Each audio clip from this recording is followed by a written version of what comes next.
We'll do it live. Okay. We'll do it live. It. Do it live. I'll write it and we'll do it live.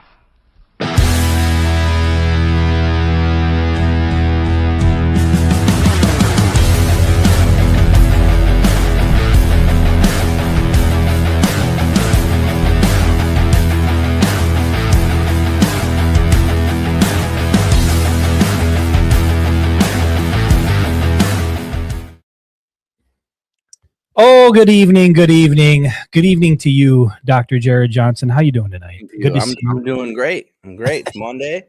It's about 17 degrees below zero. I love living in Michigan this time of year. Oh man, it has set in. I've been, I'm looking at the weather every single morning. I mean, we got to get up early, take the kids to school. Yep. It's cold as shit. I mean, it's we're getting down to single digits at night.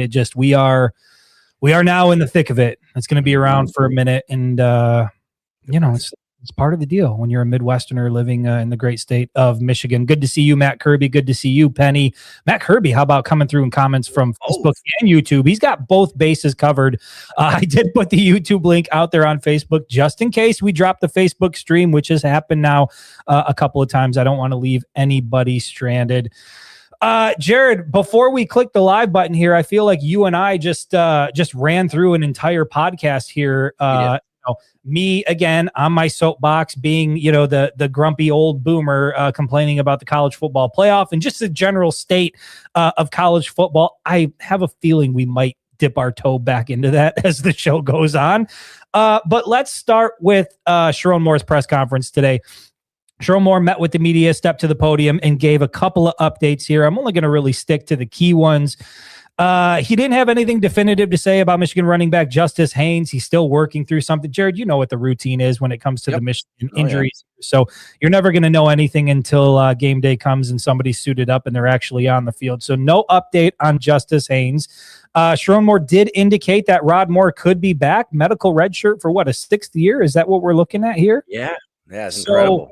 I mean, give me your thoughts on that. Obviously, Rod Moore, team captain, he's been responsible for some incredibly big plays during his time at Michigan, but we're now going on 2 years. I know he played here and there a little bit this year, but it's been about 2 years now where Rod Moore has not really had consistent time on the field. Look, I don't know what's going on here. I'm going to have to hold on one second.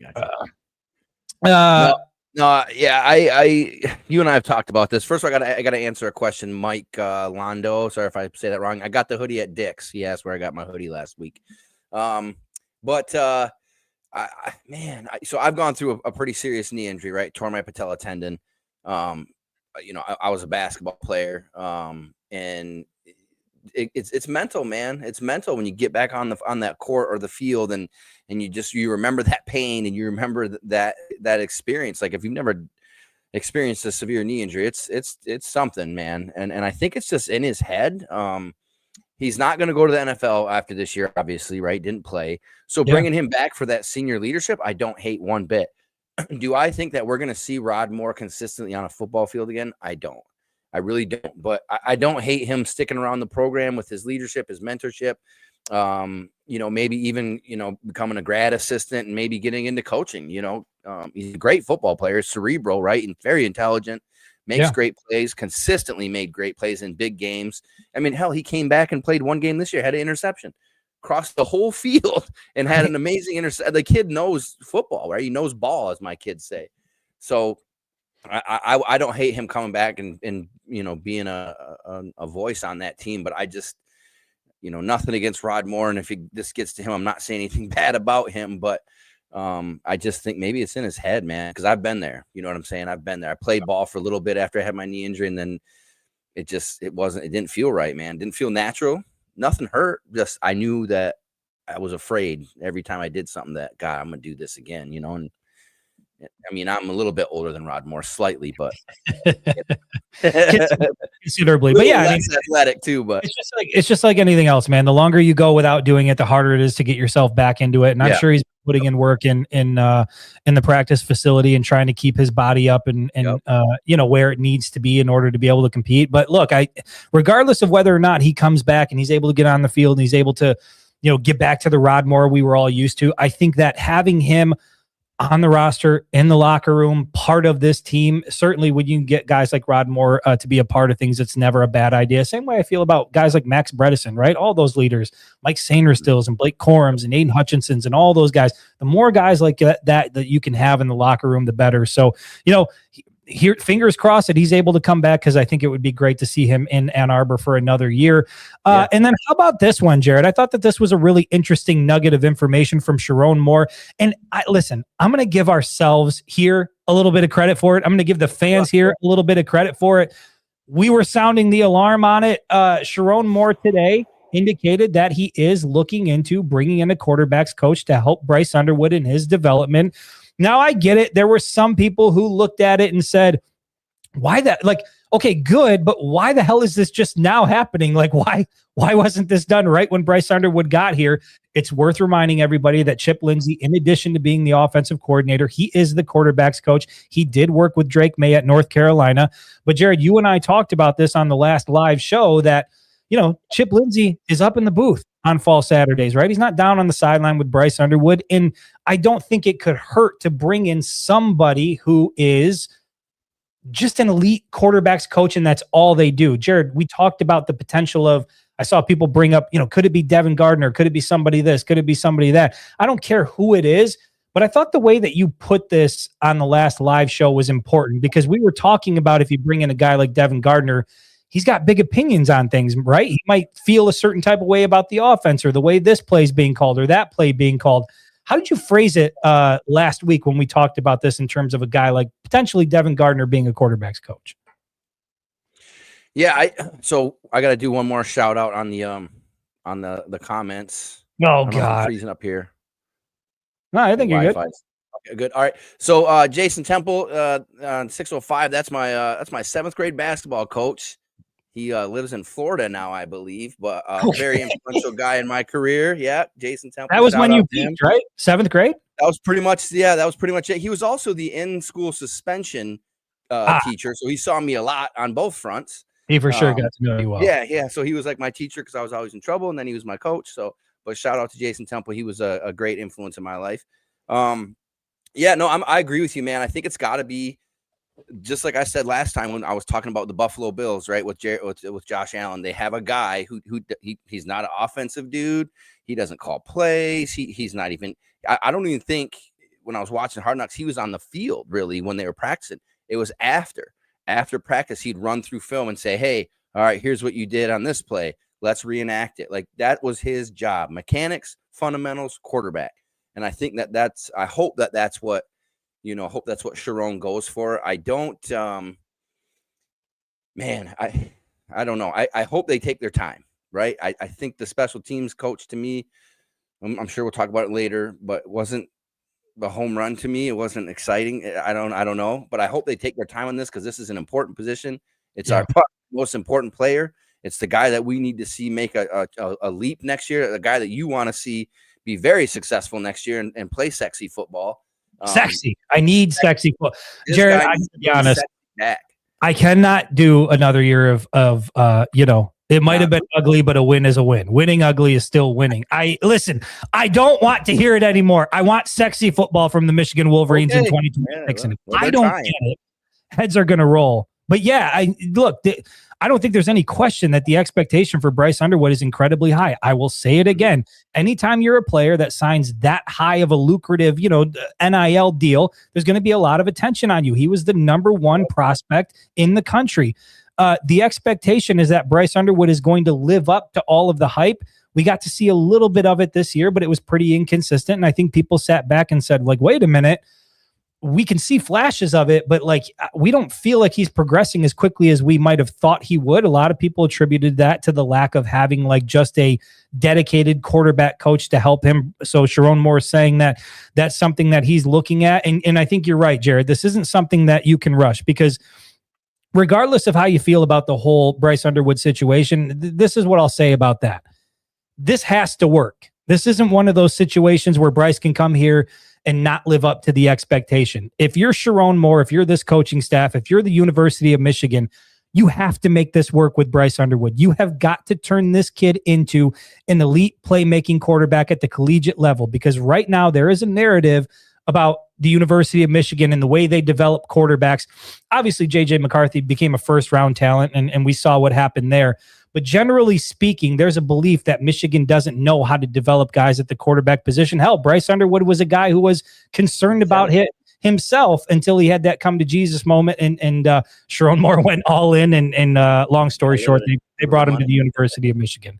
So yeah, at the end of the day, you got to get this one right, man. Whoever it is, you got to go get. You got to make sure that, and I said this on the last show, there is no shortage of quarterback coaches around the country, guys who do this at a real high level, who would love to come to the University of Michigan, work with Bryce Underwood. And Jared, you talked about this when we brought it up before, like, a lot of times when you come in and you develop a guy and you start working with a guy, like, it's not just a short-term deal, right? You work with these guys long-term, and it potentially can get you into the league and continuing to work with Bryce Underwood. So I think it's imperative that they get this thing right. But 100%, Bryce Underwood needs a dedicated quarterbacks coach, somebody that's going to be on the sideline with him on fall Saturdays, where he can come over to the sideline and they can just talk mechanics. They can talk whatever they need to talk about.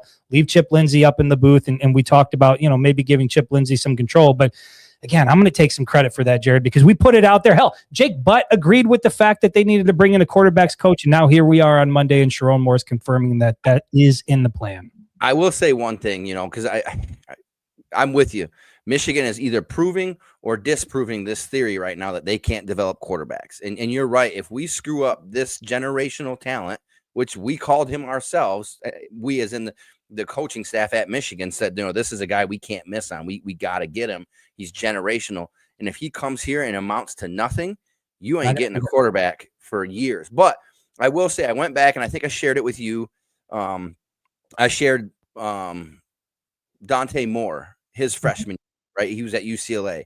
No weapons. I mean, Andrew Marsh was a weapon, but you go back and look at that UCLA team. He was throwing the ball to nobodies. Like me and you were out there, right?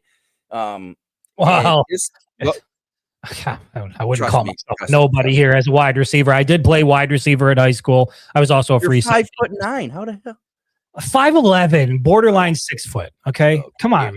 Anyways, all right. So sorry, he had one. So Dante Moore had one guy like you, but his stats were worse than Bryce's, and now the guy's projected to be the number 2 pick in the NFL draft. Same size, same speed, same throwing. Like I watched that kid when he played in Detroit. I think he played at MLK. So I again, the sky's not falling. This was 1 year. I still believe in Bryce. I still believe he is that talent. And I think that this is Sherrone listening to the Winged Helmet podcast and realizing that 100%. we put out solid information. So I hope you better start commenting too. I don't see him ever commenting, but go ahead and comment, Coach. We know you're in here. He's probably in here on a burner, which is fine. I would do that too. But yeah, maybe. I mean, we want, I think we all want Sherrone Moore to succeed. We all want Bryce Underwood to succeed. We want the football program to succeed. And I think that, it's to your point, and I said it earlier, it is critically important that they get Bryce Underwood to where he needs to be, because there are other quarterbacks who are looking around, and there's only so much you can do with lucrative NIL offers and stock options and all the other shit that you can offer. At the end of the day, when you bring in a quarterback like this, you better develop them. You better get them to where they need to be. So, let me just throw this up here while we're on the Bryce Underwood topic here. Mike from the Facebook page, he says, Urban Meyer, prior to the Big Ten title game, said Bryce Underwood was not ready, should not have started this year, that he needed to sit behind a veteran and learn the game first. Jared, I put that video out on social media that I saw from Urban Meyer. It's a little bit of Monday morning quarterbacking at this point because the season's already in the books. Bryce Underwood was already the starter. He's already got an entire season's worth of starting reps under his belt. But I guess I'll just ask you real quick on this. You heard what Urban Meyer had to say. Are you in the same boat as Urban Meyer, that it was a mistake to have Bryce Underwood start, that he shouldn't have been the starter this year? I mean, in a perfect world, I think you would have had Mikey Keene start, right, or brought in some veteran. But like you and I talked about in the last podcast, what veteran's going to come there knowing that you have this generational talent that you're paying $12 million or $10 million, knowing that he's going to be looking behind him the whole time because everybody's going to be clamoring for Bryce. These same fans, and nothing against you guys, I'm not, because I would have been the same way, Please that don't are saying Bryce shouldn't have started. Huh? Please do not go at the fans. I'm not going at the fans. I'm just saying I would have been the same way. The same ones that are saying Bryce shouldn't have started, if Mikey Keene had started 3 games in, they would have been saying, why isn't Bryce starting? We want Bryce. We want Bryce. You got Bryce. And then you say, well, we didn't want him this early. Yes, you did. Everybody, as soon as Bryce Underwood started, we all wanted him to play. We all wanted to see that week 1. We all wanted number 9. In fact, I think I remember saying it multiple times. If anybody runs onto the field for that first drive week 1 not wearing number 19, I'm going to lose my shit, right? So, yeah, that's part of it. I think that was part of the plan. I think that's why you brought in Mikey Keene, a guy who, again, has thrown for over 8,000 career yards, thrown for over 60 touchdowns. He's played a hell of a lot of football. Or no, I'm sorry. Was it 60 touchdowns? Can't remember. Numbers. Don't hold me to that. But anyway, he was an experienced quarterback. He was very serviceable. He was a guy that could have come in and served as a steady hand while Bryce Underwood learned the offense and developed. And unfortunately, Mikey Keene was largely available for most of the offseason. Bryce Underwood was getting all of those reps. And outside of Mikey Keene, I mean, Davis Warren was injured. Jaden Davis, apparently just not a viable option as a quarterback in this offense. You bring in Jake Garcia from ECU. Again, not a guy that I think was ever going to play a meaningful role here. And so, yeah, if you're Sherrone Moore, there really wasn't any sort of other option going into this season other than to play Bryce Underwood. But it is interesting to hear a guy like Urban Meyer who, look, love him or hate him, great football knowledge. He won a ton of games while he was in college, especially during his time in Columbus, as we all know, 7-0 against the Michigan Wolverines. To just hear his take on, very definitively, Bryce Underwood should not be playing. Michigan should have done this. Michigan should have done that. I mean, it's easy to say now after you see it, but I think we're all happy. I think we're all, even though it didn't go, I guess, as good as we all maybe would have hoped it would have, the idea that you get Bryce Underwood back year 2 with an entire season under his belt of starting reps, I think talk about the games that he was involved in on the road against Oklahoma, on the road against USC, in the big house against Ohio State. He got a lot of valuable experience. And then, in a few short weeks here, he's going to be playing the Texas Longhorns down in Orlando. And so another great defense. Right, with another great defense. And so I think that, the on-field reps are invaluable. And I think that he's going to come back year 2 better off because of it. No question. Agreed. Okay, where are we at here? Let me bring up my notes. Am I missing any questions? You can see the comments now, so I want to make sure I'm not missing anything here. I see a lot of comments. Before we get into... All right, I don't want to get too far in the weeds. Let's do this. Let's talk about it because we haven't really dove into it a little bit yet. Michigan versus Texas in the bowl game, the Citrus Bowl. Wolverines are going to play in the bowl. I've seen a lot of the Notre Dame comments. We're going to get into that a little bit later in the show when we talk about the college football playoff and how we feel about Notre Dame opting out. But Jared, Michigan versus Texas in the Citrus Bowl. To me, I think this is a huge game. I said it on social media. I don't typically put a lot of stock into bowl games that aren't part of the college football playoff because I think that the rosters aren't really, the rosters that you would normally have. You get a lot of opt-outs. You're not sure who's going to play. And so it just kind of is really sort of an exhibition game. But last year we got a real good look at Jordan Marshall and sort of a preview of what we could expect this year and who he was against Alabama last year. We got to see quite a bit of that down the stretch for the Wolverines. But let me ask you this, thinking about the way this season went, here you have Texas, a team that had playoff aspirations, thought maybe they should have been in the playoff, beat the number 3 team in the country, Texas A&M. I think they actually beat Oklahoma as well, if I'm not mistaken. Is that right? Correct. Texas beat Oklahoma. So they've got some big wins under their belt. And then you have the Michigan Wolverines, 9-3, had a chance to maybe eke their way into the college football playoff if you beat Ohio State. Instead, you end up getting embarrassed at home. And for Michigan, look, you had 3 big games on the schedule and you didn't win any. You lose to Oklahoma, you lose to USC, and you lose to Ohio State. So now Texas really is your next opportunity, your last opportunity this season to win a big game. Jared, how much stock are you putting into Texas versus Michigan in the Citrus Bowl? I mean, for me as a fan, I all I want to see is like next man up, right? Who's gonna be next year? Because I remember last year, not only did Jordan Marshall have a great game, but Derek Moore had a good game, right? He was a menace off the edge. And then what did he do this year, right? He had a hell of a year. So to me, we're gonna have guys opt out that don't want to get hurt. So it's kind of seeing that next guy get Bryce some more reps. Against a tough defense that we don't know who's going to opt out for Texas either, but it's in the end, it's Arch Manning, Bryce Underwood. So it's still big names. It's still going to be 2, historic programs. So, but like you said, you nailed it with exhibition. I don't take it serious at all. I mean, some of our best players are not going to play in this game and some of their best players are not going to play in that game. You know what I mean? So It's the death of the bowl game, as we talked about a little bit before. It's kind of just like, but I get it, and I 100%. And the other thing that people don't think about, because I don't know, and I could be way off here, but I don't know, because Notre Dame opted out of that bowl game, I don't believe that they can continue practicing. So they're done. Yeah, I don't know exactly how that works. So you think about Michigan, you put it up on your Facebook, right? How many early enrollees do we have? Those guys are going to get reps right now. Yeah, there's right? quite a few early enrollees. So Savion Hyder, all those cats, they're getting reps right now. To me, again, reps and practice, that's invaluable. Allen Iverson had a different opinion of it, but practice is important, I think.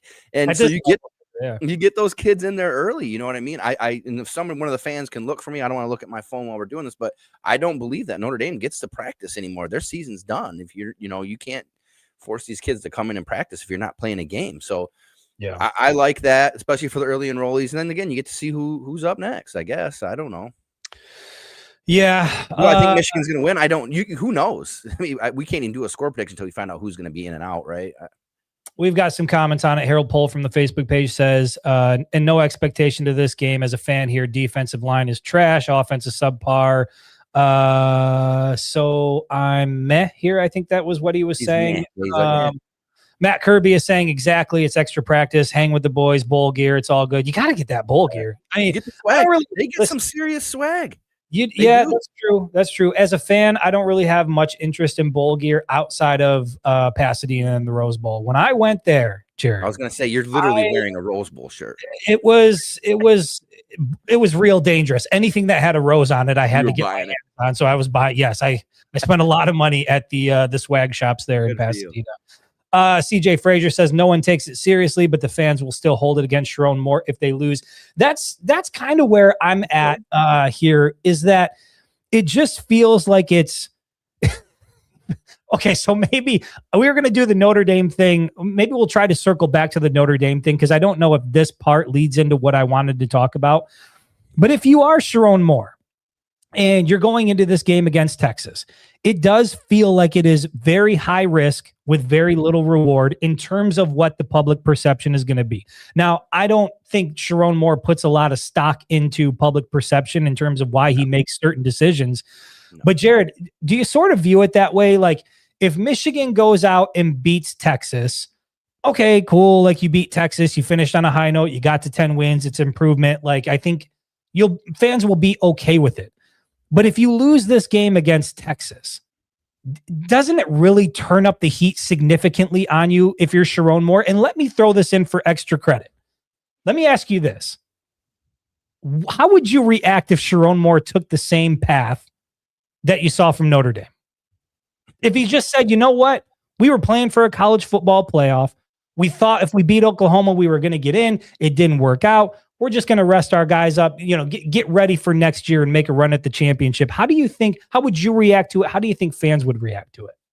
Yeah, no, I don't think it's the right thing. I don't think it's the smart thing. I'm with you. I don't think Sherrone Moore. So once your coach starts making decisions based on our podcast, other than hiring the quarterback, or based on quarterback coach, or based on how fans think, it's time for him to go. It's his program. I don't think the seat's any hotter if they win or lose. If they lose against Texas, I just you don't think it makes a difference. Win, lose, you don't think it doesn't make any difference. And you don't even know who's playing right now.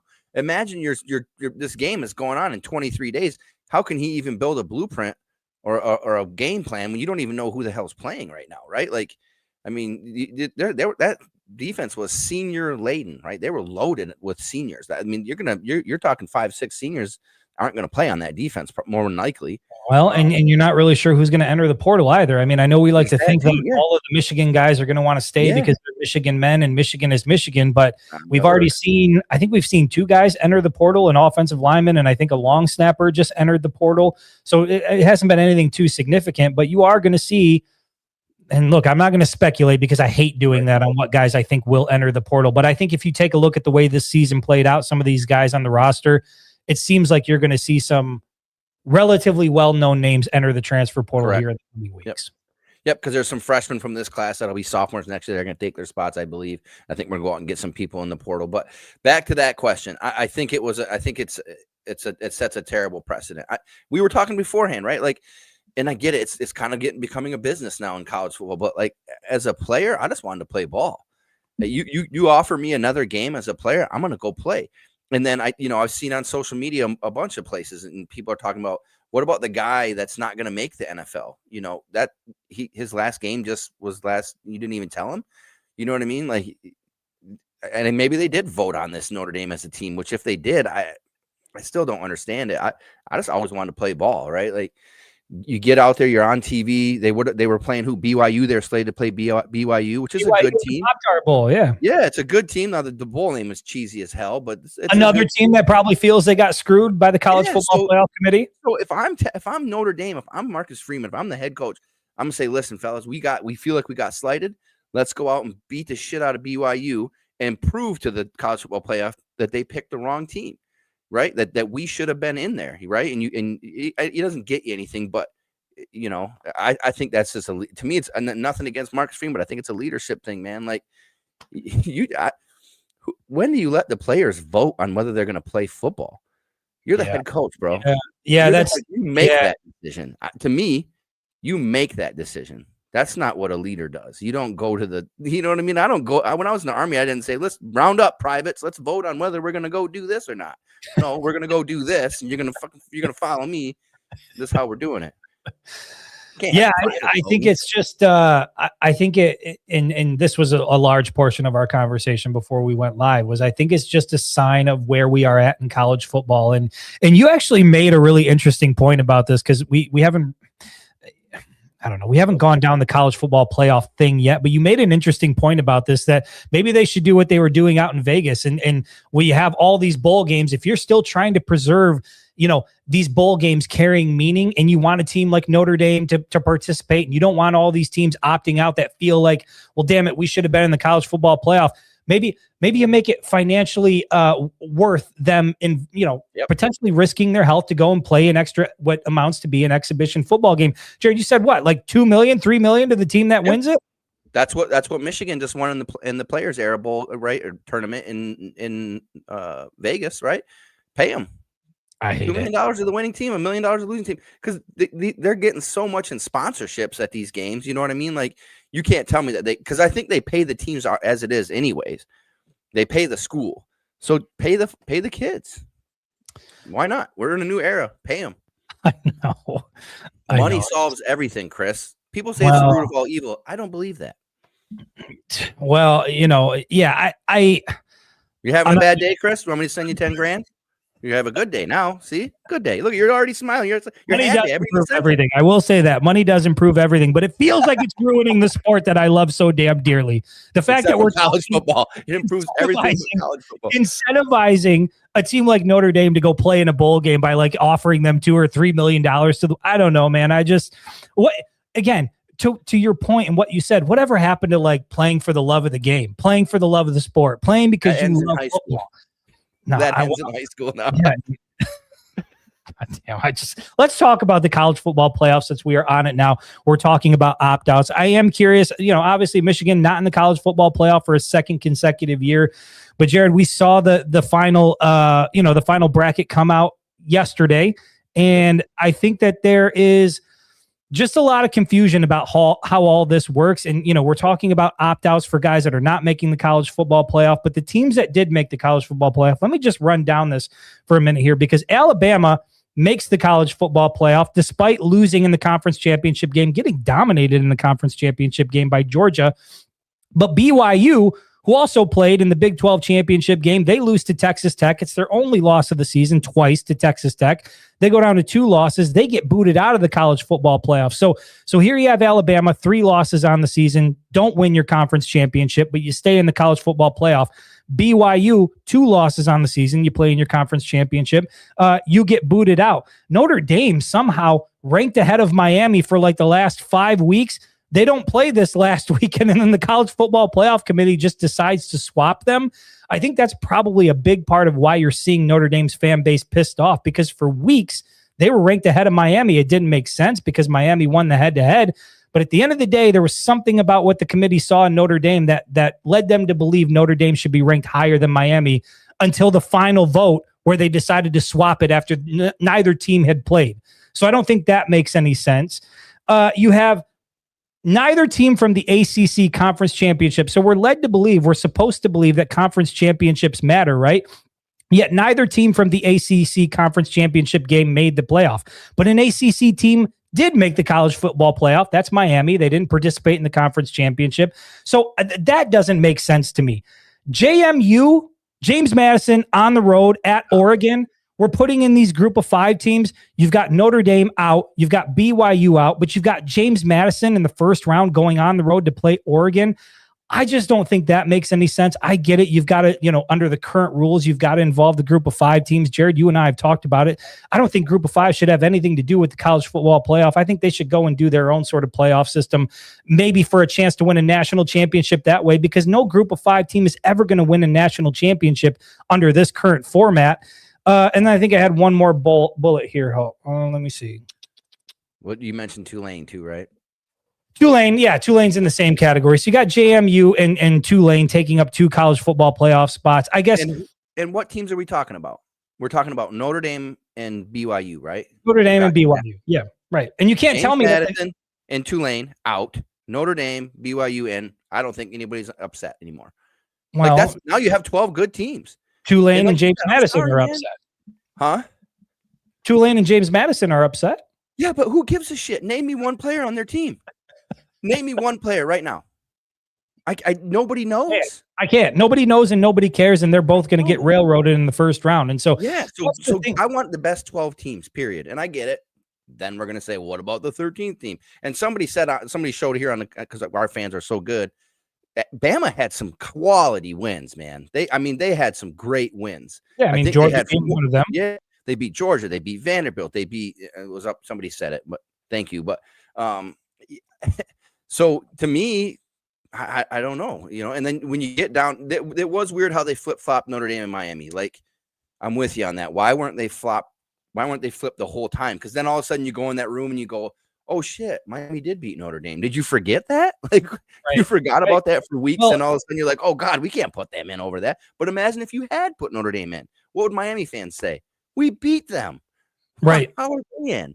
Yeah, it doesn't make sense. I mean, there's that, and then I think there's the conference championship thing with Alabama losing to Georgia, BYU losing to Texas Tech, Alabama stays in, BYU goes out.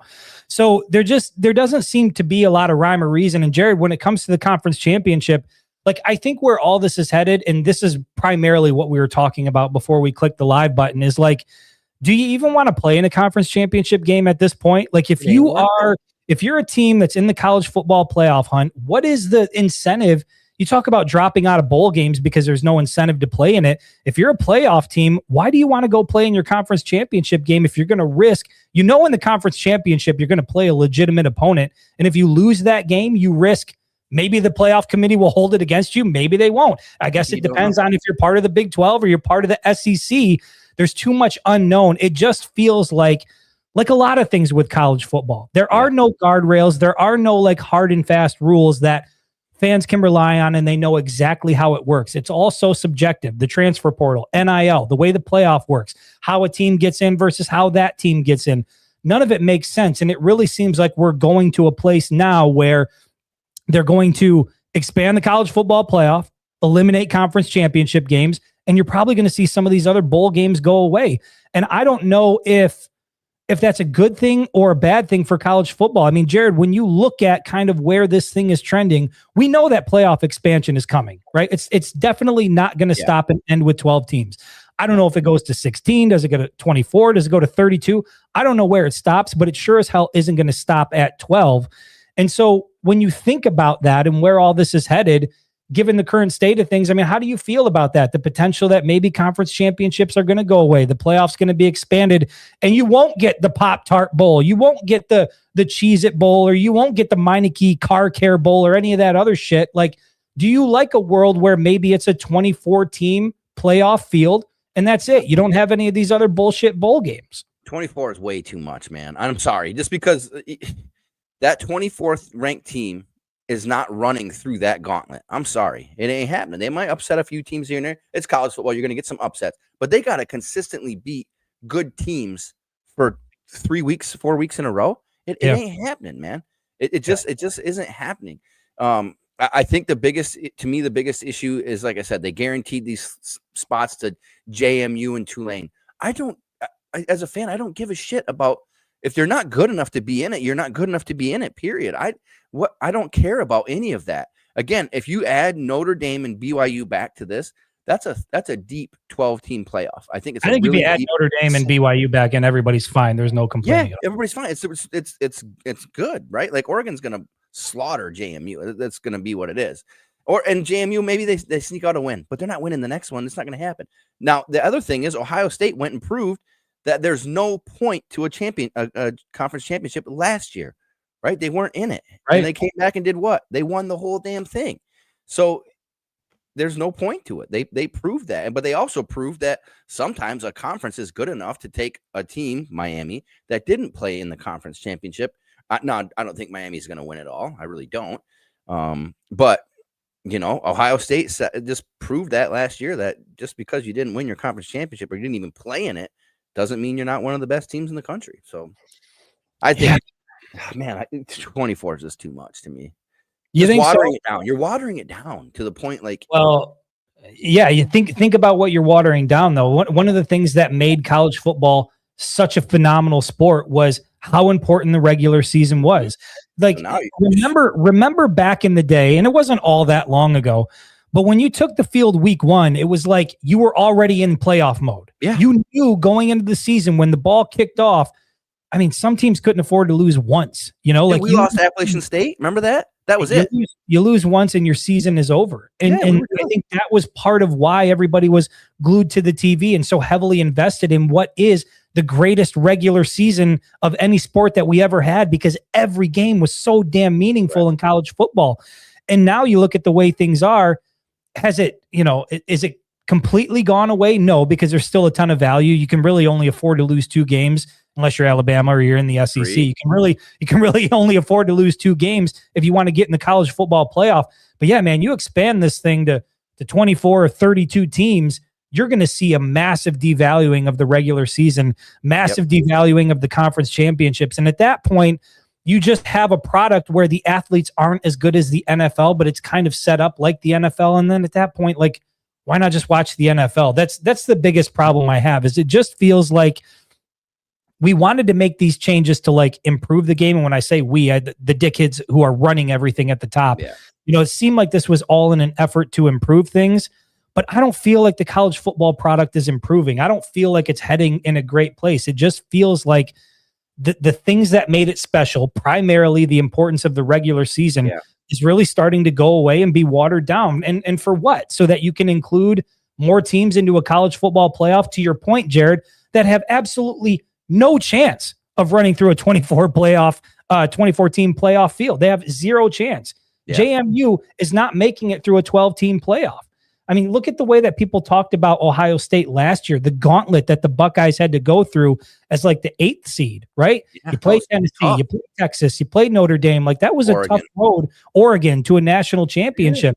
I mean, the fact that I even forgot Oregon in that exactly the number 1 seed. Yeah, it was a gauntlet. Like, you're not going to just trip and fall and stumble your way to a national championship in college football. In college basketball, you can do that. You can get hot at the right time. And if you got 1 or 2 guys who are like ballers on your team that can put the ball in the hole, you can make a run in college basketball. In college football, that shit ain't going to happen when there's 11 guys on one side, 11 guys on the other, and one roster you've invested 25, 30, 40 million dollars into that roster, and on the other side is Tulane, right? It's just it's not going to happen. Exactly. That's because I see a lot of fans talking about basketball. Well, number 1 seed plays the 16 seed. Yeah, and the 16 seed has won twice in history, right? Twice in history. So that tells you all you need to. And the talent disparity between Ohio State and JMU is laughable, right? It's not going to happen, guys. And so we're wasting we're wasting a slot. If you could put Notre Dame or BYU in those 2 slots, suddenly Oregon, BYU, that's a game I'll watch. I'll watch Oregon play BYU, or you know what I'm saying, or Indiana play a BYU team that sneaks to the second round. Like, you know what I mean? I want good games, and I want equal-ish talent. Yeah, You know? Dan Myers from the Facebook page says he might be in the minority, but he loved the 4-team playoff and made the regular season mean so much. Dan, I'm in the same boat. And I know that people were going to argue and complain because, you know, when you have 4 teams, whoever's 5, 6, and 7, like they're going to be on the outside looking in, and they're going to be pissed off. And it doesn't matter how far you expand it, because whoever's just on the bubble, whoever's just on the other side of it is going to complain and think that they had a case to get in. But at the end of the day, I feel like the 4-team playoff, to me, they usually got it right. Now I know that there's some sort of, I saw somebody mention it in the comments talking about the year that TCU made it, but TCU knocked off Michigan before they went and got railroaded by Georgia. I think Georgia was going to, I mean, I know killing everybody. With that was their year. State, but Georgia was going to win the national championship that year. TCU didn't have any shot at really making that happen. I think the 4-team playoff was all that we needed in college football. It still made the regular season mean something. You really couldn't afford to lose a game if you wanted to guarantee your spot in the top 4. Now we're talking about, you know, you've got a 12-team playoff. You got a team with 3 losses right now in the college football playoff. If you extend this thing to 24, 32 teams, I don't know, 3 or 4, you're going to have a 4-loss team in the college football playoff. And I think Tony, if you go to 24, you could, yeah. I think Tony Petitti, actually, the Big Ten commissioner, had mentioned something to the effect of when you play in the Big Ten conference and the competition is as tough as it is, you know, going 8-4 in the Big Ten, like, you should be a playoff. No, you shouldn't. No, you shouldn't. Like, you can go play in a bowl game, sure, but should you be in the college football playoff? No. And so at the end of everything here, I think where I'm at with this is, because it's always more, grow, expand. All of the things that made college football so special are starting to go away. And I just don't feel good about it. To me, the product is less enjoyable now than it was 5 years ago. And I don't know if that's me being a boomer or an old head or whatever you want to call it, but it just doesn't feel like I'm not as emotionally invested in college football now as I was 5 years ago. And I think a lot of that is directly related to the fact that the product just looks so much different than what I grew up on and what I got used to. I don't like it. I don't enjoy it as much. I'm comfortable with 12 teams, and it just, to me, get rid of the guaranteed JMU Tulane slots. Like, get rid of those, and I think 12 is okay. And I know we're talking basketball and football, and the 2 tournaments, they're 2 different things, apples and oranges. For sure. You know what I mean? So there's people saying, should we take them less on the basketball side? Should it be less than 60-40? No, come on. 2 different things. In a 5-on-5 game, all it takes is one guy who's a bucket. One guy who's a bucket, right? That can keep you in it. That's why you get Cinderellas in college basketball. It doesn't work that way in football. Football is a true team sport, right? Correct. Like Jeremiah Smith, I don't think there is a player in college football who is a better football player than Jeremiah Smith. To me, that guy looks like he was built in a lab. And you would think with a guy like that, like a LeBron James type guy on your roster, you should be able to run through teams, right? That's not how it works. And Indiana proved that, right? It is a team sport. So for sure, the comparison between, you know, a 64-team field in college basketball and in college football, it's not even apples and oranges. It's like apples and a loaf of bread. It's not even close to being the same thing. Unsliced bread. Unsliced bread, just a big fat loaf of it. Here's what I want to do. Let me run this commercial from VFW National Home. Again, thankful that VFW National Home has chosen to be a sponsor here for the Winged Helmet podcast.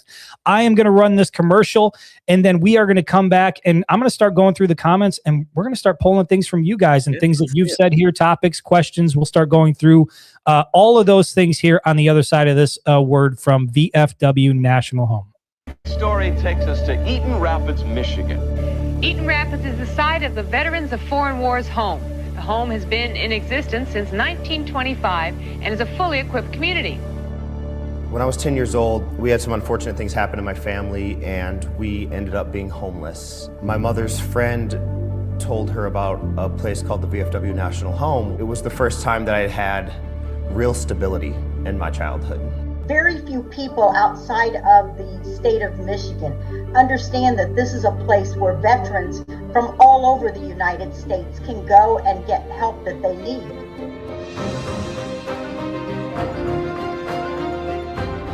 The military does a great job of creating soldiers, sailors, Marines, and airmen. What they don't do is they don't create good veterans. That's the VFW National Home's job. That's what we do.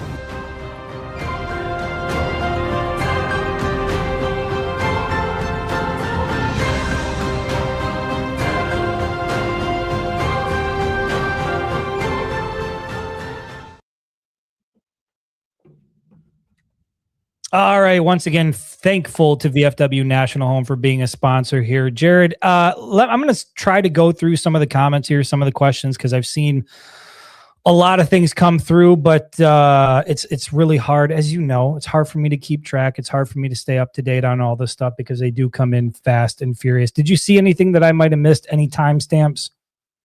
No, I didn't. No. Everybody's kind of, there's a lot more comments today, right? They're kind of flowing with us, but okay. Yeah, let's just start throwing some of them up. I mean, I'm not reading them, so I'm hoping you guys aren't saying anything that's too obscene. Brandon from the YouTube page says, I will say this, Notre Dame deserves to compete for a natty over a group of 5 teams. Tulane and James Madison have no chance. Their head coaches know it too. Yeah, I think we're both in the same boat here. Yep. I think everybody knows that, and I think that's one of the big things is it just feels like this whole idea of including group of 5 teams on the front end of this when they came up with this, I just think is total BS. I just don't see a world where there's ever going to be a group of 5 team that makes a meaningful run in the college football playoff. And because that's the case, all you're doing is taking a spot away from a team that legitimately can make a run in the college football playoff. Now, I think the flip side to that is, okay, well, if you're Notre Dame, you had a chance to make your case during the season. If you're BYU, you had a chance to make a case against Texas Tech twice, and you didn't do it. And so I guess that's the argument on the other side, right? Like if you wanted to be in, you had a chance to do something about it during the season, and you failed. And so I see that side of it, but we all know damn well that JMU and Tulane or any other group of 5 team has no business being among the top 12 in college football. We all know that. And the fact that the current rules say that you've got to include these teams in it, I just think it makes for, we'll find out. We'll find out when JMU goes into Eugene and plays Oregon, we're going to find out. That's going to tell you everything you need to know. Well, and to your point, right, a couple things you said. So you said Notre Dame and BYU had their chance to prove it too. Why don't James Madison, Tulane have to prove it? Why don't they play some big name teams and win their games? Instead, they say, hey, all I got to do is beat these scrubs over here, and I'm guaranteed a spot, so I'm good to go. The other part, you talked about, football being a team sport, right? We had Boise State with Ashton Jeanty, right? He was a stud, absolute. Nobody could stop him until what? He got into the college football playoff, right? And now you're one guy on a team, and you're looking at teams that are across the field that are like, dude, one guy ain't beating us, and that's what happens, right? So yeah, I just, as much as we can say that Notre Dame and BYU could have done it too, but that's not fair that Tulane and James Madison make it in just because they're Tulane and James Madison and they're in a group of 5 conference. It's stupid to me.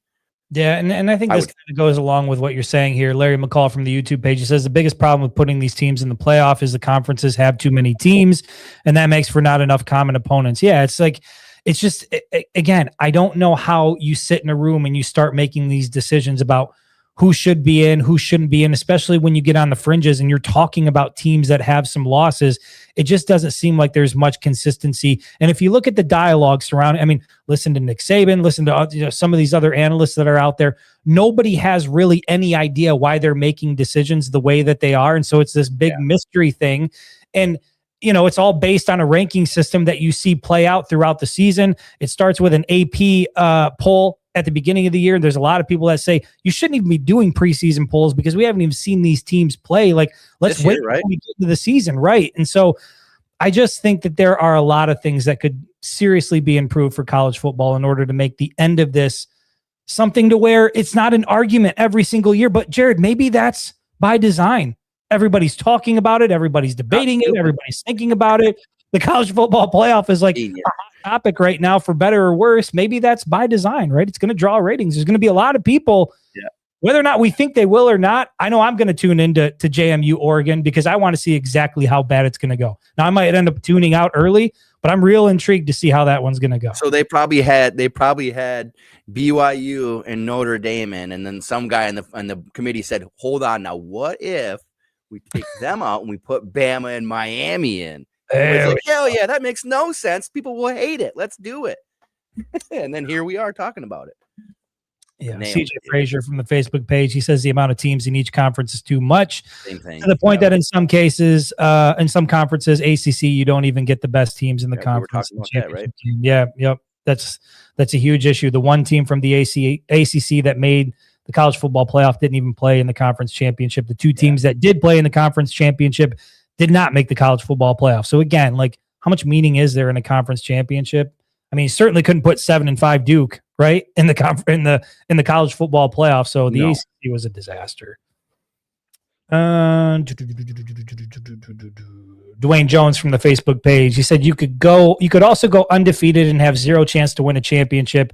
How is that a great regular season? You're a victim to propaganda. Yeah, I mean, the money tied into it with the different networks and ESPN polling for, SEC teams and different networks polling for whatever conference they have a big vested interest in. Like, it all just kind of feels like a dog and pony show. None of it really feels like real. I mean, take me back to the BCS era. I didn't mind that. I know it wasn't a perfect system, but I didn't mind that era. And every bowl game, you remember the days when like there was like a national championship game, but if you went to the Rose Bowl, like that felt like a big game. Like all these bowl games, these New Year's bowl, like it felt like a big deal.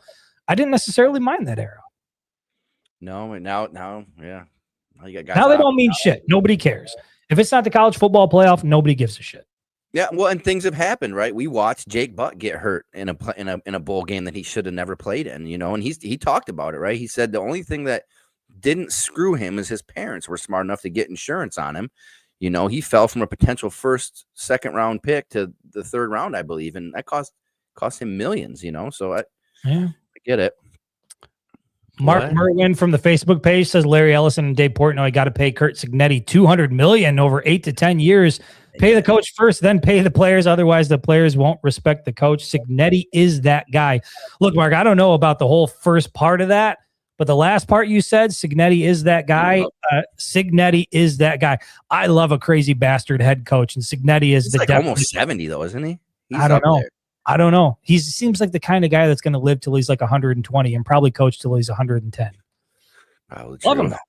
Love him though. What did you think about that Indiana-Ohio State game? We didn't really touch on that too much. I know that you were watching it. We were texting back and forth. Yeah, Ohio State obviously goes down, loses their first game of the year.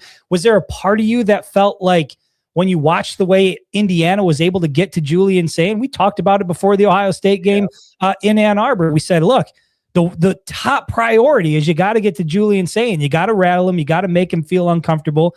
It seemed like Michigan was on their way to doing that after that first pass attempt that ended up in Jair Hill's hands. But after, for the most part, he was not touched, right? He might have gotten grazed here and there. I saw him get knocked down once, but his jersey was pretty clean after the game. Indiana was all over him. What they finished with 5-6 sacks? Yeah, and that's what they said. They listened again. Cignetti clearly listened to our podcast and was like, well, obviously. This is the blueprint. Chris and Jared said it, so here we go. And it worked. And God, that kid missing that field goal, though. I will say, I hate Ohio State, but their fans showed their true colors. Did you see what they've done to this kid on his Instagram? I mean, I know he's getting death threats. Unbelievable. Just ridiculous, dude. This is a kid, man. This is very on par for that fan base. I mean, look at what happened with Ryan Day after last year in Columbus, losing to Michigan, right? There was a story that Jack Sawyer talked about where he had to pull his kids out of school. He had to have guards, armed guards outside of his house. That fan base is ridiculous. Full of nut jobs. But they help us with the analytics because they always have a lot to say over at the Winged Helmet, which... Oh, yeah, they were all in there after the Ohio State game. They were all up in our shit. Appreciative of that. Where are they at now? But I mean, do you think when you look at Indiana, obviously I think Indiana is a better team, but when you look at the difference between the way Indiana was able to get to Julian Sayin and what they did defensively versus what Michigan did, I mean, personnel wise, we talk about Michigan being a really young team, not so much the case on the defensive side of the ball. No. That's a defense loaded with veterans. Jared, do you think Indiana was, I guess, that much better than Michigan defensively? Do you think it was more of a personnel thing? Was it a scheme thing? Was it a coaching thing? What do you attribute that difference to? Michigan can't get home against Julian Sayin, and then here you have Indiana rocking them pretty much all evening long. Yeah, I think Indiana fully committed to it, right? They blitzed off the edge. They brought safeties in. They, down to the line. They were like, you're gonna burn us on a couple passes, maybe, but old school, like when we started the 4-game winning streak, right? Jim Harbaugh and Minter and McDonald, they said, you can throw the ball, but you're going to be on your back. You know what I mean? We're going to come at you. And they did it. Michigan didn't seem like it seemed like they wanted to rush in that game, but they didn't fully commit to it. It didn't feel like, I don't know. It just didn't feel like they were fully committed to getting to him. Whereas Indiana was like, we're going to bring the house. And if we hit this kid, we know he's not. And they were right. Put that kid on his back, man. And he started getting quick feet. He was throwing off his back foot. He was, doing all the things that he didn't do all year long, on his way to an 84% completion percentage, Right. You get a quarterback starting to throw off his back foot, you're good. You're going for, things are going to go right for you as a defense. No doubt. Dwayne Jones from the Facebook page again, he says 4-team playoff was trash as well. Literally the only sport at any level where a team could go undefeated and have no chance to play for a championship. I think that's a fair point. We saw it with Florida State, right? They were undefeated the year that they got held out, but they also had a quarterback. They also had an injury. But okay, but I think they made the right decision there. I think the committee made the right decision there. No, they did. That is have no quarterback. That is another instance of the college football playoff committee screwing this thing up. Like, that was the easiest decision in the world to make. You go undefeated, and when it's between Florida State, undefeated conference champion, or a team that's not undefeated, you go undefeated conference champion. But instead, the committee steps in and says, well, your quarterback got hurt, so we're going to penalize you, and we're going to take you out of the college football playoff. What about 99.9% of the rest of that roster that had an impact on being undefeated? Yeah, he was a Heisman type quarterback, and their backup was absolute trash. And they had seen the backup play too.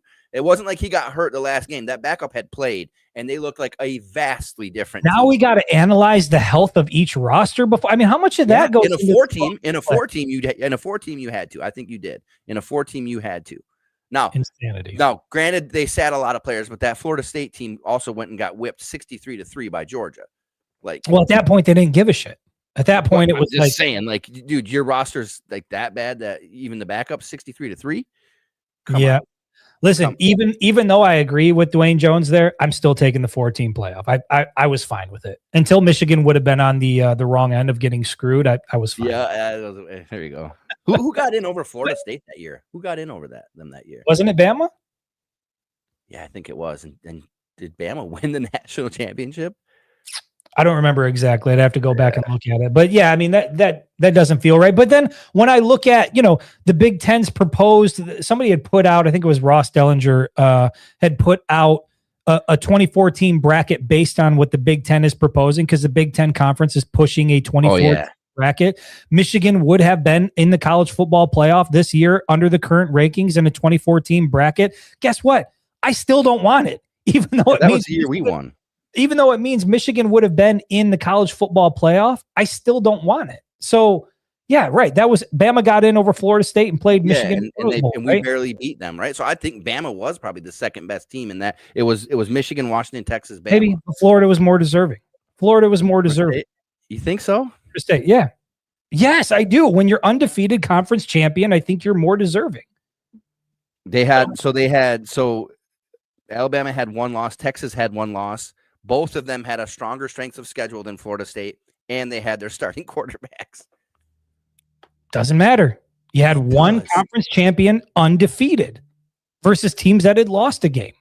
So again, you think we're going on a rabbit hole for a minute here, but you think that with Jordan Travis gone, Florida State was a better team than Bama or Texas? I don't know if they were a better team without the starting quarterback, but I'm saying, like you did to Dwayne's point, you did everything that you were supposed to do during the season. You went undefeated, you didn't lose a game, and you won your conference championship in a Power 4 conference. 100% Florida State should have been in there. I get Jordan Travis going down was a big deal, but that's one guy on the team. It's your starting quarterback, Heisman caliber type quarterback. Yeah. Still one guy on that team. I just don't think you can penalize a team for an injury like that. That was so bad. That was insane. And that was another sign that, like, putting all of this in the hands of, a group of people who seem largely disconnected from college football anyway. I mean, there's a lot of criticism about the playoff committee and how much football they really. You gotta admit though too. So Bama got put in over Florida State, and they took the national champions, us, to overtime, right? So they were pretty freaking good too. Like they were. They just didn't deserve to be there. You've got. You can't just slide that in. All right, moving on. You've got Tyson from the YouTube page. He says Notre Dame is a Catholic school and quit when things got hard. Glad Jesus didn't quit when things got hard. Yeah, I mean, just walked off the cross. Nope. Don't yeah, do this. I'm not doing this. I am I'm not in for doing this. I didn't sign up for this. What the hell? Yeah, right. Great example, Notre Dame. Let me try to go. I'm just a lot of comments. I don't really see any questions. No, here. everybody's like commenting on what we're saying. What else were we going to talk about? Are we ever going to mention anything? And I know we like talking about football, but can we say something about this basketball team? Go ahead. The floor is yours. My God, I don't know if you guys are watching them, but I was down here in my man cave, right? So I watched the day with the Michigan basketball game at 4. I had a work thing, so I couldn't get home till then. I watched them. Then I watched the Michigan hockey team. They unfortunately lost, but man, I'm telling you, if you haven't had a chance to watch this Michigan basketball team, they are something else. It was the first half. I think they were up by like 8 or 9.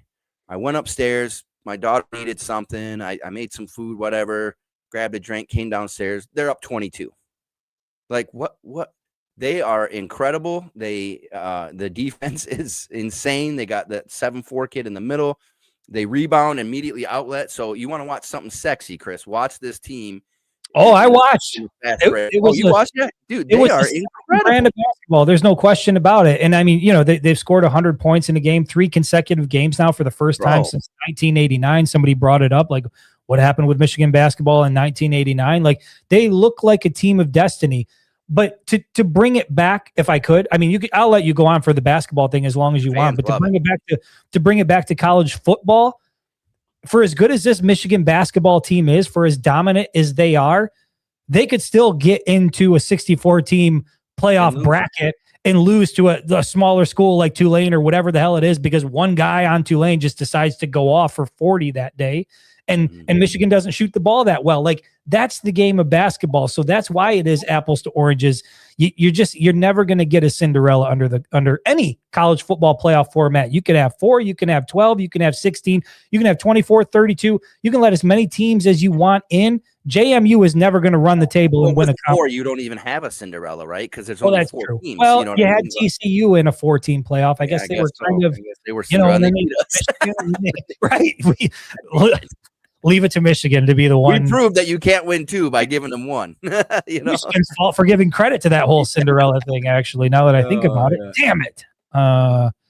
Yeah, but no, I mean, Michigan basketball, Dusty May, what they've got going on is, it's going to be a fun ride this season and to see how far that they can go. But, I mean, this is a team, they're number 2 in the latest AP poll. A lot of people think they should be number 1. But, again, those ones, none of that. They have a common opponent, right? And they won by more. Yep. Sure. I'll tell you though, they are methodical in the way they just. It reminded me of the football team when we won the Natty. Everybody was talking. They called them like they had the anaconda, right, where they just squeezed you to death. That's what this basketball team does. It's constantly suffocating pressure, and the length they have is incredible. And then you bring in. I saw a thing on social media, and I actually shared it that one of our. I can't remember who it was, but it was like our backup third string shooting guard comes in, bangs 2 threes.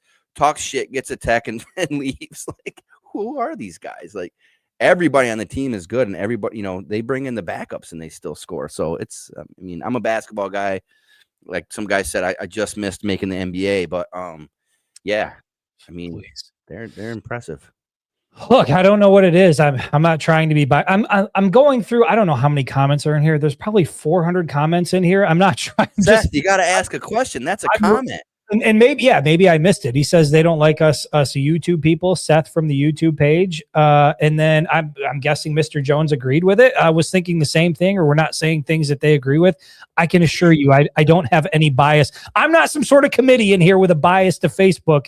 I'm just going through and trying to read things that I think will make for interesting. You did tell me earlier though that you don't like people on YouTube. That's not actually.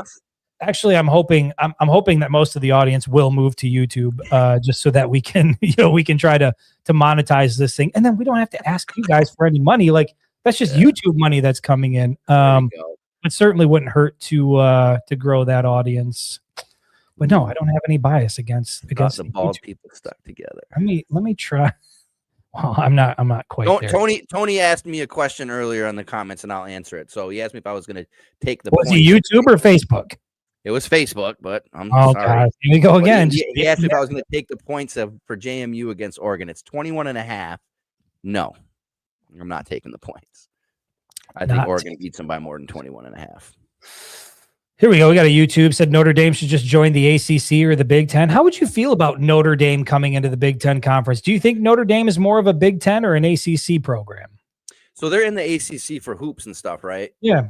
Yeah. So, I mean, it'd be weird if they were in two conferences. I don't want them in the Big Ten. I mean, I think the Big Ten's big enough as it is. And after the shit they just pulled, copping out of the bowl game and all the other nonsense, copping out of the rivalry with Michigan, like, no, you can stay independent, bro. How'd that work out for you? Stay independent. Yeah. Personally, I would love to have Notre Dame in the Big Ten. I mean, I want to see Michigan play Notre Dame every single year. I want the rivalry back, but we don't need them in our conference. Unless, I mean, you got to boot somebody. Maybe you can. Who backed out of that rivalry? Notre Dame did. I'm convinced. Yeah. Whether I'm right or wrong, Notre Dame did. And everybody here is going to support me. They sure did. Well, we're back. The rivalry's not out, right? It's what, 2034 they play again or some nonsense? Yeah, and 8 years or so, that rivalry is probably in my 40s by then. I don't. Oh boy. Now I feel like all I'm doing is looking for YouTube. You are too. Yeah, I know. I can tell you are. I haven't even read this one. I'll just throw it up. Seth Scott. Oh, the guy who was originally critical. Right. He says Florida State lost that bad because they had 26 starters and second string guys declared for the NFL or transferred out. So that's not even right to say that their second string quarterback was winning them games. Yeah, I mean, that's where I'm at. It's insane to me that we were at a place where we had a 4-team playoff. You had an undefeated conference champion and you decided to keep them out because of an injury to their quarterback. That to me was one of the strongest signals yet that a college football playoff committee is a problem, because now you have a team that went out and did exactly what it's supposed to do in the regular season, could not have done more than what they did. And yet a group of people went into a conference room and said, we're going to keep you out anyway because you lost a guy. I just think that that's wild. Yeah. Man. But you love it. You seem to love it, Jared. I just right. I get it. I fully get it. I think that signaled that we needed to go to a more teams in the playoff for one, because I still believe, great, Florida State did everything right. Their roster without their quarterback was not better than Texas or Alabama, and that's it. And as a fan, I don't give a shit what you do right or wrong. I want the best players, best teams on the field, and that's what happened. I think that's the best. I think Alabama and Texas were better, even with one loss. So yeah, a lot of comments came in about the basketball team. Bobby from the Facebook page says the basketball team is looking like an NBA team. The game starts and they're up 20 points in 5 minutes. You've got, let me just go back up one. I want to grab this one before we move on. You got Darren May say Uncle Dusty is flexing. You got Tyrone saying Fab Five vibes. I mean, they're not all freshmen, but they certainly have the dominance that kind of is reminiscent of that Fab Five era. Harold from the Facebook page says the basketball team is fire, beat the last 4 opponents by an average of 37.5 points.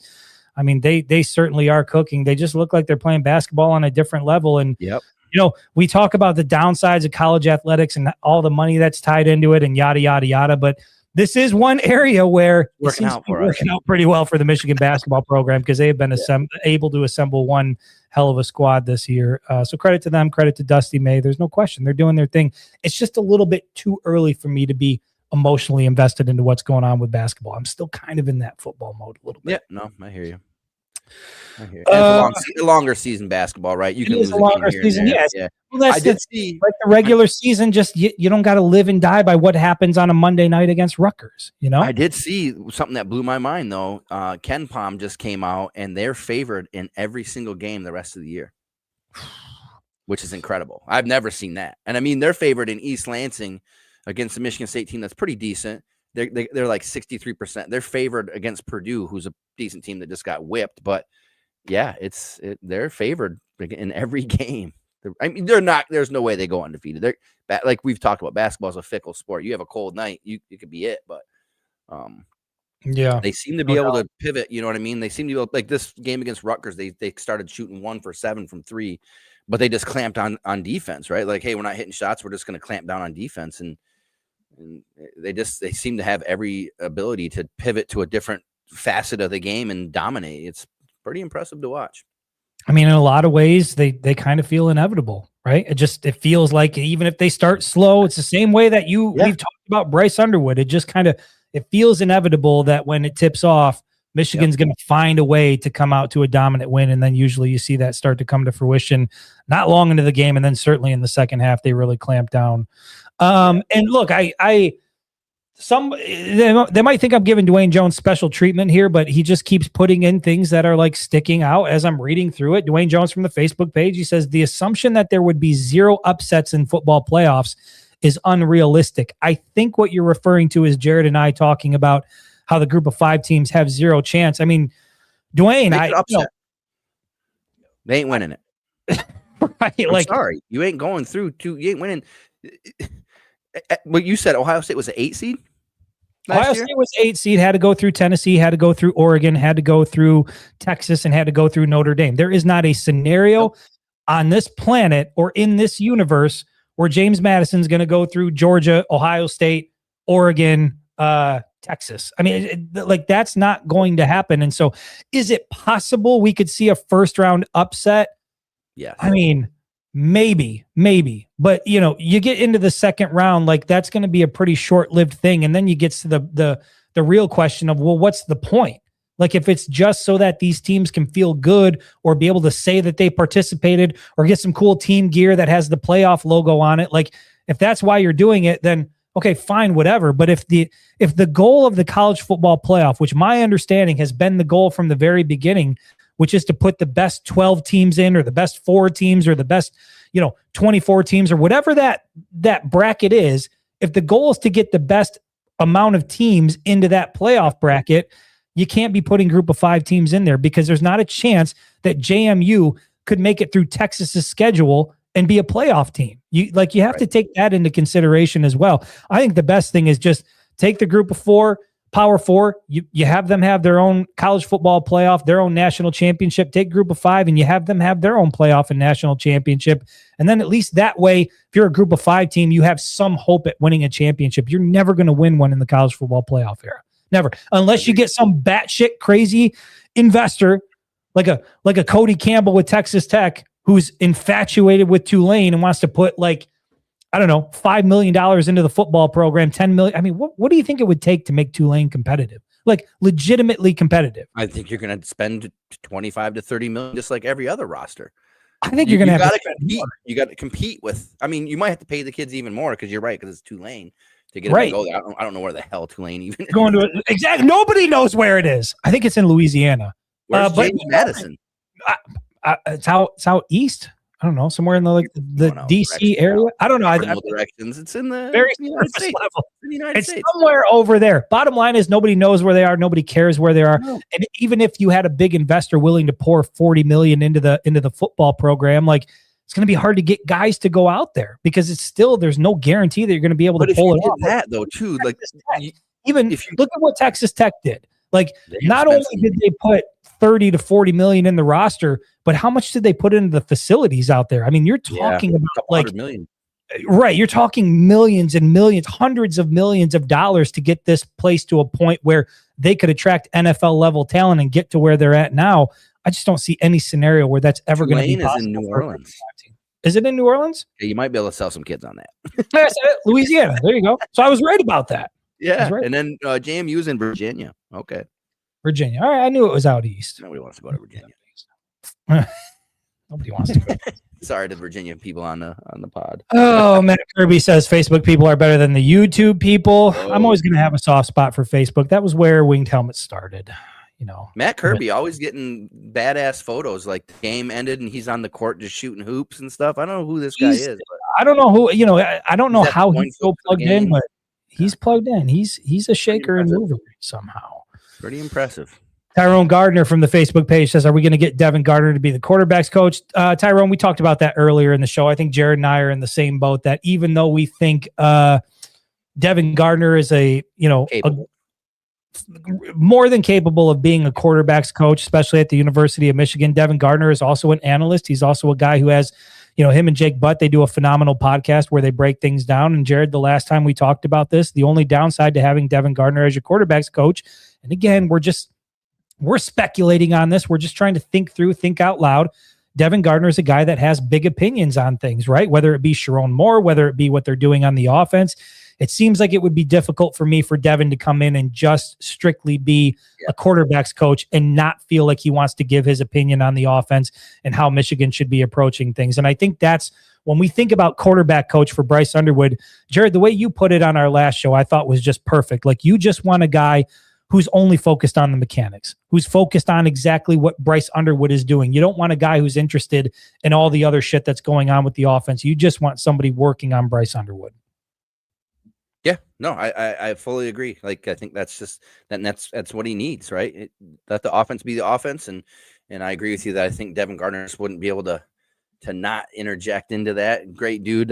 We've met him before, I think, and he's a good guy and loves the program, obviously, and I don't think that's his goal either. I think he's fully into the media thing, and him and Jake are making a name for themselves and doing well. So. Yeah, I mean, he does really well at it. I would assume that's going to continue. Seth Scott from the YouTube page says, I thought us bald people stuck together. We 100% do, but that doesn't mean we can't have our little quarrels. Sometimes bald people butt heads. It's a lot more violent when that happens because there's no cushion up there. Slippery because of the sweat and all that, yeah. Slip right off and just glide right off each other.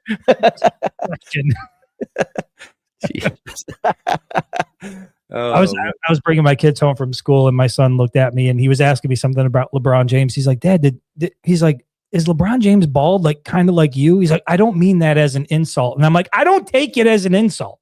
I know I'm bald. I've been bald for a really long time. I'm fine with it, generally speaking. Yeah. But I would take the hair transplant if it were offered to me. And yeah, I don't mind having hair. So much warmer. It's a lot of maintenance up there. It's a lot of really. You haven't had hair for a long time because it's really not a lot of maintenance, my friend. Long time. I wash it with. Listen, here, I'll put it in perspective for you. The last time I got a haircut at like a salon, like a place where you go to get your haircut, I was picking out the hairstyle in like hardcover books. Yes. Do you remember that? Do you remember when you walk in and get your haircut and they had like all of these books that were like hardcover shit, like novels in there, and I was thumbing through. There was some wild shit in there. I remember. You were getting fresh for your kindergarten graduation, weren't you?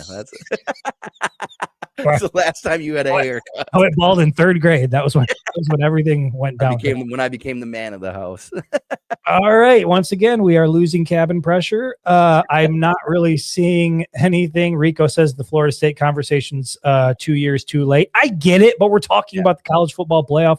I think Jared, you're actually the one that brought up Florida State, so I blame you for that. My wife chiming in here in the comments says she chose me because I'm bald. So I think that's where we're going to leave it here. Now I'm starting to get questions about what it's like to be bald. Ralph Lewis says, your hair is on the inside. Whatever. You might want to get that checked out, my friend. That's not, whatever that means. I'm a doctor. I'm telling you, you might want to go get that one checked out. Is that like ingrown hairs? We are hemorrhaging viewers right now, by the way. CJ Frazier says the poster in the barber shop. Yeah, remember that. Tyrone asks if I still buy shampoo. Yeah, well, I don't buy shampoo per se. I buy like a beard scrub that, keeps that clean. But like body wash is really all somebody like me needs to work with. So, oh boy. Yeah, we have gone off the rails. Okay, we're an hour and 18 minutes into this thing. I think we've talked everything out here. I don't know that I'm going to be honest, Jared. I don't know that this was our best show. I don't feel like I was on my game tonight. I feel like you did good. I feel like you did good. I feel like I was off my game tonight. I feel like I did a great job. I always do, but that just comes with preparation and just my experiences in life. I thought the fans were great. I really enjoyed the comments. They had some great takes. I think they kept us going a little bit because it's kind of a little short. Michigan doesn't play. It's kind of tough for us, but I think the fans kept it going. They had great opinions as always. Good job, ladies and gentlemen, keeping us going. I think we maybe focus on the YouTube folks next time. I think they're not getting 100%. I am not sure. Listen, we might do a show. I'll tell you what, Thursday might be exclusively YouTube, folks. I might all YouTube questions. I might not even click the live button on Facebook. It might just be all YouTube. Maybe Thursday will just show as usual. Maybe Thursday will just be strictly YouTube. I don't want to leave those folks out in the cold. CJ says it's an average show. He's a menace. Eric A says it's a good show. Tony Petrosky's just booing us now. Yep, that means it's time to go, folks. I certainly do. Yeah, I mean, I wasn't on my game today, but the fans once again were on their game as well. I'm going to go through. I'm going to review the tape just like Sherrone Moore does after a loss, after a hard fought battle. I'm going to review the tape here from the podcast, and I'm going to try to find ways that I can get better the next time we go live. Dwayne Jones. I'm going to swap the jerseys for the next show too. So I'm going to go old school, 2 different jerseys, just so you guys know. I like it. Jared's going to have a change of background. I'm going to have maybe a change in approach. It's going to be a whole new show when we come back live on Thursday. I look forward to it. I think we'll still be live on the Facebook page, but I don't know, Jared. Maybe let's talk about the possibility of doing a YouTube exclusive so we don't leave those guys out in the cold. Until then, I appreciate all the interaction from everybody. We will see you back here Thursday at 6 p.m. Until then.